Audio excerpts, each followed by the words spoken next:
at 8:10 on BBC Radio Solent. Now, the captain of the Costa Concordia cruise ship, which ran aground off Italy with a loss of 32 lives, is to face trial today.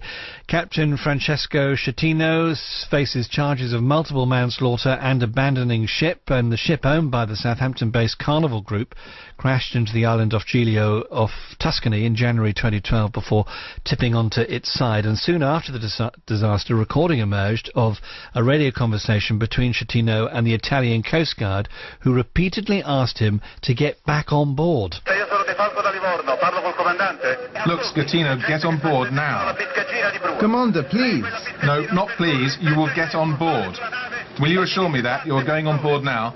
I'm going here. I'm with the rescue ropes. I am here. I'm not going anywhere. I am here. What are you doing, Captain? I am here to coordinate the rescue. What are you coordinating there? Get on board. Coordinate the rescue from on board the ship. Are you refusing? No, I'm not refusing. Are you refusing to get on board the ship, Captain? Tell me why you are not getting on board. I am not going because there is the other lifeboat that has stopped.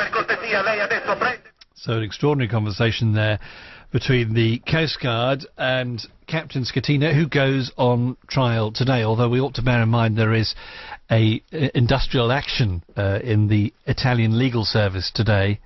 Interestingly, on this very important day when the eyes of the world's media will be on this case in Tuscany. Well, after the disaster in January last year, we spoke to Rose Metcalf from Wimborne, who was working as a dancer on board the Costa Concordia when it sank. And we can cross now to Wimborne and talk to Rose's father, Philip, who joins us live on BBC Radio Solent.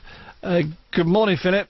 Hello there. Thanks for joining us. And I know we spoke to you, in fact I spoke to you and Rose in the days after the disaster, and it really was a very stressful time at that time, wasn't it, for you and the family?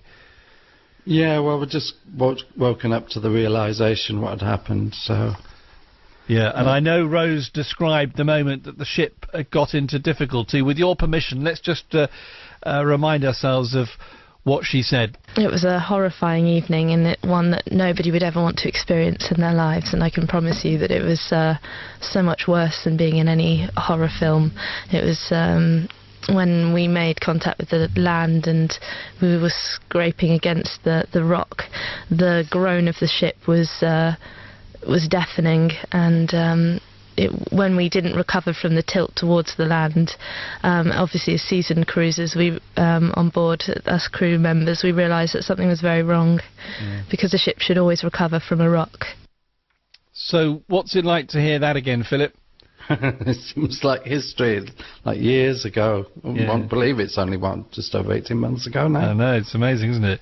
Is it true Rose has since emigrated to America partly because of what happened?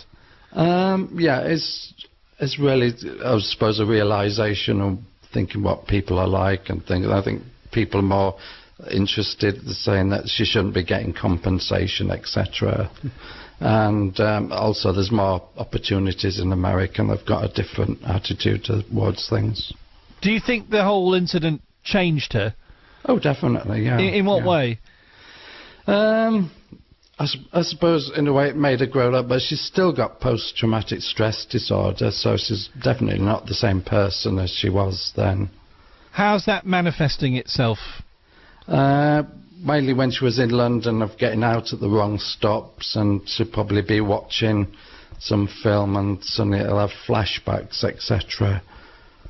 So it's tough, and it's still going on 18 months on? Yeah, the day before she actually emigrated, she got the message, the actual note through saying that she was going to be able to receive treatment on the NHS, so it took about 18 months for that to come through. Really? So it's a bit of a long time. I was about to ask, is anyone supporting her through this? So we've now got something happening all this time after. How closely will you be following this court case? Because, you know, this is the fundamental point now about the way the captain behaved, isn't it? Yeah, I don't think it'll really affect Rose because of the structure. Of about 1,000 members of staff, less than 1% are actually employed by Costa. All the rest are service companies and agencies and things, and that's how they get away with the liability. That's what I suppose, if that's a message for everybody, it's if you're not working directly for the company, they can do what they want to. And they just, well, Costa just said to Rose, you know, you can't sue us, and don't work for us. You'll have to go and sue your agency. And Rose, what work is Rose doing now? I presume, is she out on the water again? She's in the centre of America. She's near Denver, which is landlocked. So she's, I think she might be working for the University of Colorado. They've got different dance troupes and doing work there. And also she'd been off with, like, doing things, acting, etc. But you don't think she'd ever go out on a cruise ship again? Well, she went out for ITV back to Giglio a few months later. And so she realises that she can actually go back and see it all. So, you know. Okay. Well, look, Philip, thank you very much for joining us this morning. Will you give Rose our love and best wishes? It'll have to be via Facebook. Yeah, indeed. Well, indeed, and wish her well in her new life in the centre of America. Joining us live there, Philip Metcalfe, talking to us from his home in Wimborne this morning, 16 minutes past 8.